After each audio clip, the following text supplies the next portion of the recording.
not in the system at all. But again, where we hurt is during the daytime hours, Monday through Fridays, and very few of those folks all had other permanent part-time jobs, so I don't know that we're going to gain a lot during the days on the part-time stuff. But in the evenings and weekends, we should definitely bolster our needs. Thank you. Mm-hmm. General revenues, as you can see here in 13, we do generate some money, usually in grants and through the state aid.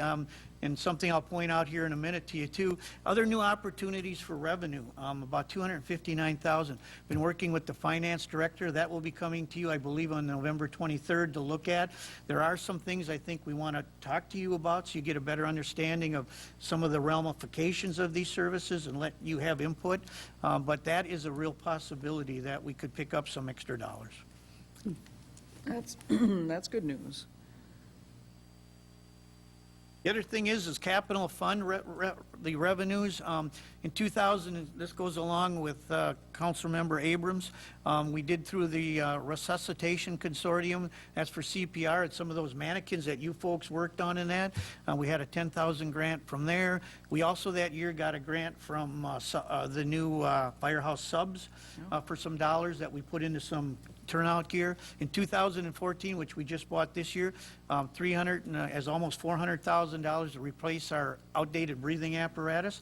And that apparatus would have had to come out of the general fund this year simply due to the factor through the capital investment fund this year, simply due to the fact our SCBAs were outdated. They made it to the end of their life. So by getting this, we were able to save that $400,000.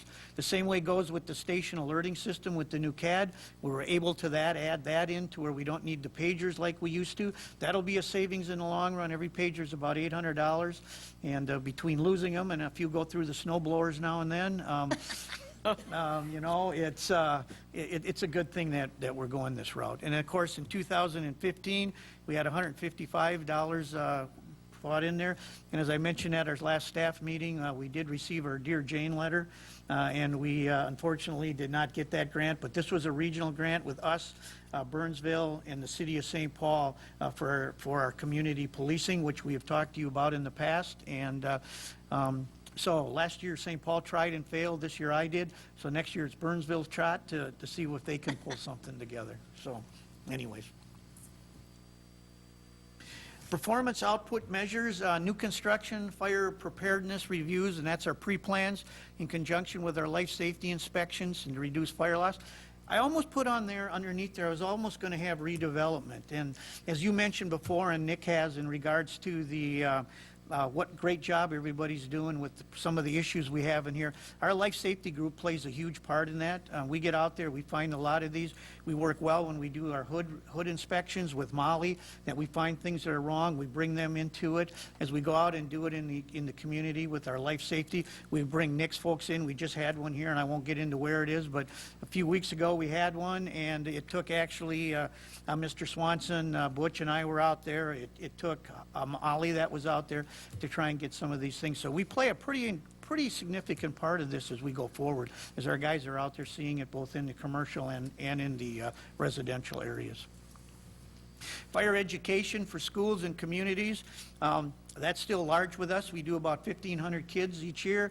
We're adding more seniors to it as we go out. Actually, next week, Mr. Schnell and I will be out, Chief, will be out at one of our other senior places providing them with good information. Okay. And so we continue to add that to us as well. The one big thing we face, and we're still doing a pretty good job of, is, as you know, our schools get the time in the day for the teachers to do everything they had to do between the testing to try and get that little bit of time in there is becoming more and more difficult. But we're still hanging tight with the first graders. It's harder to get in there with the fifth graders anymore, but the first grade class and some of the kindergarten where we really need to be there is still working. Updating the city emergency actions plan to meet state and federal needs. I talked about that. That's under effective governance. Our operational effectiveness to provide the best possible response on all types of fire-related incidents and to mitigate the situation as short as possible time. That's both on medicals and fires. The quicker we can get there, the quicker we can provide service. We can hold the cost down on fires. We can get in there before they get too big. And obviously that all goes along with our needs and what we'll be talking about with our staffing development and what we do with the chief and how we put that together. All of that will come into play as we move forward under effective. Sharing of services and equipment with our neighboring communities. We do that with our auto aid now. Obviously, we still bring in